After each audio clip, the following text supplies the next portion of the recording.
প্রিয় শিক্ষার্থী, এই শিরোনামটি দেখলেই গা শিহরিত হয়, ঘৃণা হয় হত্যাকারীদের প্রতি। যে ব্যক্তিকে পাকিস্তানিরা আটকে রেখেও হত্যা করেনি, সেই ব্যক্তিকে আমার এই দেশের মানুষই হত্যা করল। বঙ্গবন্ধু হত্যাকাণ্ড, এই সম্পর্কে সামান্য গুরুত্বপূর্ণ কিছু তথ্য আপনাদের সামনে আলোচনা করব।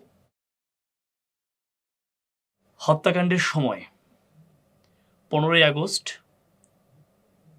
অর্থাৎ 1975 আনুমানিক ভোর 5:50 থেকে 6টার মধ্যে তিনি মারা গিয়েছেন বলে ধরা হয়। কারণ তিনি সর্বশেষ কথা বলেন আর্মি চিফ জেনারেল শফিউল্লাহ সাথে 5:50 থেকে 6টার মধ্যে। এরপর আর কারোর সঙ্গে যোগাযোগ হয়নি, সেহেতু ধরে নেওয়া হয় এই সময়ের মধ্যেই তিনি মারা গিয়েছেন।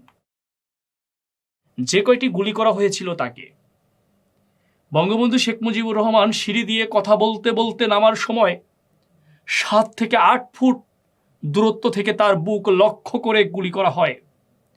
তার বুকে 18টি গুলির আঘাত পাওয়া যায়। সবগুলোই তার বুকে পাঁজরে প্রায় একই স্থানে কাছাকাছি আঘাত করা হয়।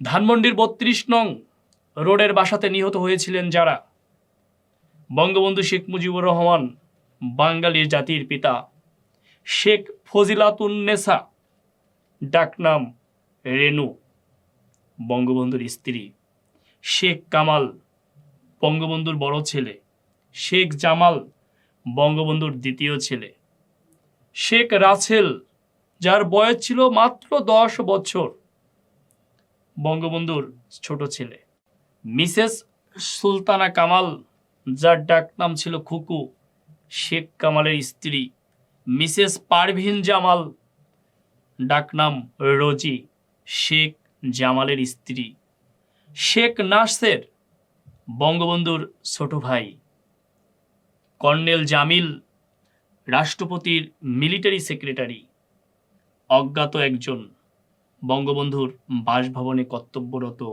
জনৈক ডিএসপি। ঘটনার মূল পরিকল্পনাকারী মেজর ফারুক, তার সহযোগী ছিলেন তার ভাইরা মেজর রশিদ। সে সময় বাংলাদেশে নিযুক্ত মার্কিন রাষ্ট্রদূত জন বুস্টার এ ষড়যন্ত্রে জড়িত ছিলেন। বঙ্গবন্ধুর বাড়িতে অপারেশনের নেতৃত্ব দেয় মেজর ফারুক। 15ই আগস্ট মোট কতজন নিহত হন? বঙ্গবন্ধুর পরিবারের 17 জন সহ মোট 35 জন নিহত হন। এটি মনে রাখতে হবে। বঙ্গবন্ধুকে গুলি করে বঙ্গবন্ধু সিঁড়ি দিয়ে কথা বলতে বলতে নামার সময় মেজর নূর চৌধুরী গুলি করে হত্যা করে। এই ছিল বঙ্গবন্ধুর হত্যাকাণ্ড সম্পর্কে সংক্ষিপ্ত তথ্য। অনেক তথ্য রয়েছে বঙ্গবন্ধু সম্পর্কে, যেগুলি এই রেকর্ড ক্লাসে শেষ করার মতো নয়। তিনি যেমন বিশাল মানুষ ছিলেন, তার তথ্যও কিন্তু বিশাল।